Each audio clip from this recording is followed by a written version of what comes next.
cek 1 2 3 cek. Oke, Satria, sidang hari ini putusan sela. Ya. Nah, kamu sebagai teman lagi melihat bahwa akan kemana sih ini di putusan sela ini? Karena ini putusan selanya belum, jadi kita berbicara sebelum ya. Tapi ini lagi tahap pembacaan balasan eksepsi Nikita minggu lalu, ya. Nah, ini saya juga ikut deg-degan. Kenapa? Karena putusan sela itu adalah sesuatu yang bisa orang semangat atau stres. Gitu. Biasanya kalau putusan sela itu dikabulkan, maka si terdakwa akan semangat, ya kan?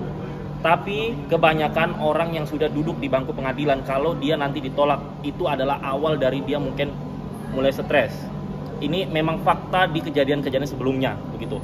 Nah, jadi ini detik-detik dari pembacaan putusan sela nantinya. Saya berharap kalau di eksepsi di Nikita ini diterima, gitu. Karena kalau misalnya dia ditolak, guys, aduh, udah deh.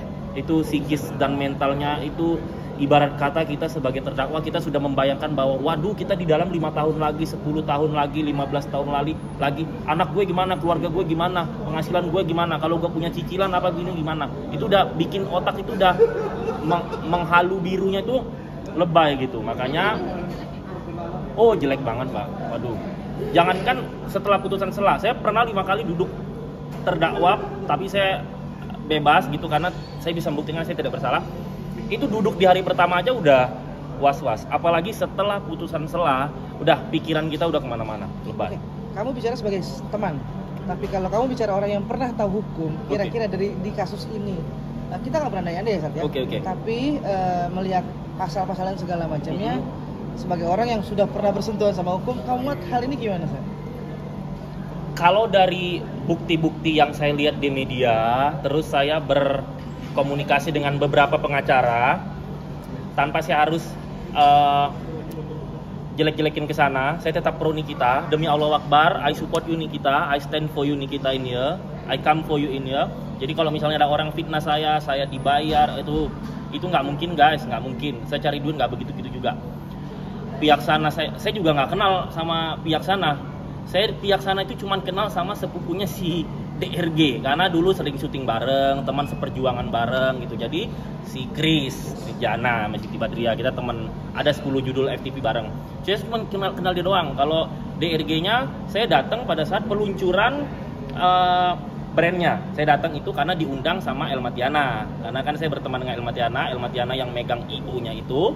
Jadi saya diundang. Nah, jadi saya nggak ada hubungan ke sana gitu. Tapi kalau Nikita, saya pernah bertatap muka, terus pernah chattingan juga gitu. Jadi saya lebih ke ini sih, ke empatik bahwa Nikita ini perempuan ya. Terus dia orang tua udah nggak ada. Terus dia cuman punya abang dan adik. Terus dia anaknya 3. Kebayang nggak kalau Nikita di dalam ya? Itu kayak apa gitu? Biaya hidup ya kan? Karena kalau kita sudah dalam penjara, penghasilan kita tidak seluas kalau kita di luar, karena kita nggak bisa cuap-cuap, komunikasi, nggak bisa memasarkan produk gitu. Jadi saya kesini dulu itu, ini menunjukkan bahwa rasa empatik saya ke dia gitu. Kebayang nggak kalau adik-adik kita perempuan di posisinya dia? Nah, jadi gimana ya? Itu adalah bukti saya datang memantau agar Nikita diberi keadilan. Kalau memang salah ya dihukum seringan-ringannya. Kalau memang salah dihukum seringan-ringannya gitu. Tapi kalau lepaskan, saya terlalu halusinasi saya kan, kayaknya nggak mungkin sampai ke situ gitu. Nah, jadi kalau saya melihat kasus ini dari awal ya kan, Nikita ini cuma tumbal. Nikita ini cuma tumbal, guys. Ya.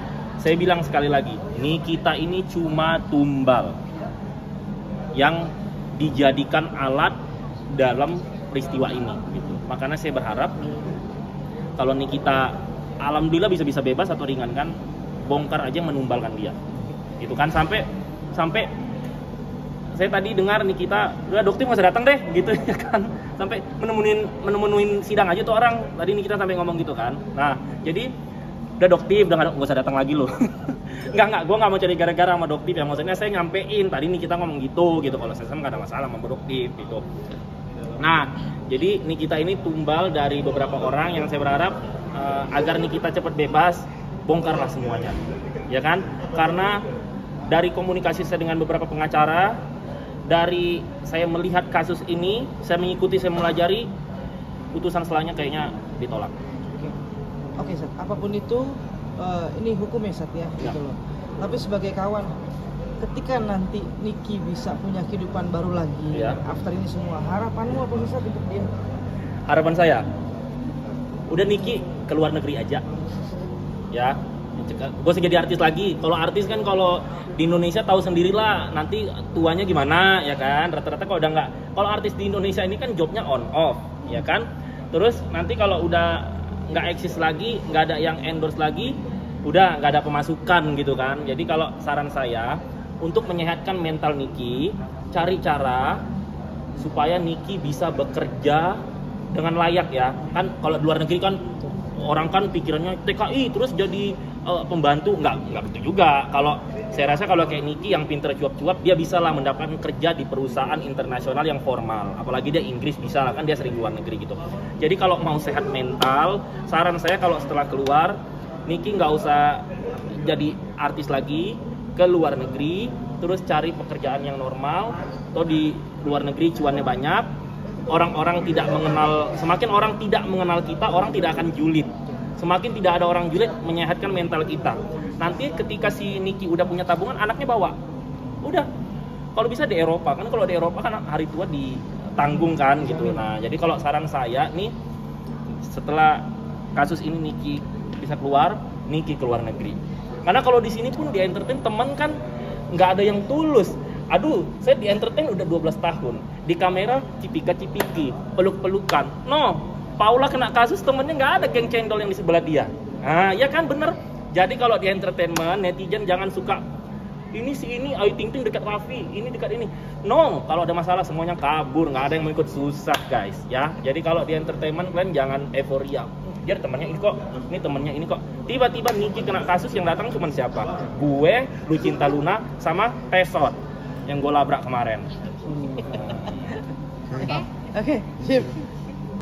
Ya, Better than di Indonesia. Better than, karena di Eropa itu kan pasti nggak ada yang kenal, nggak ada yang julid, terus bisa kerja formal, terus kalau udah dapat resident visa katanya hari tua ditanggung, dapat rumah. Jadi ini from the bottom of my heart to Niki, kalau mau sehat mental setelah nanti dia keluar negeri aja, begitu. Jadi pakai sandal jepit juga aman kan? Nggak harus pakai Hermes kemana-mana. Karena kalau netizen Indonesia ini, kita nggak pakai branded dibully. Nanti kalau misalnya kita nggak pakai branded, kita nggak pakai branded dibully. Tapi kalau kita pakai branded, dibilang norak. Ah, jadi mana nih yang benar? Udah keluar negeri, nggak ada yang julid, mental lo aman. Sip.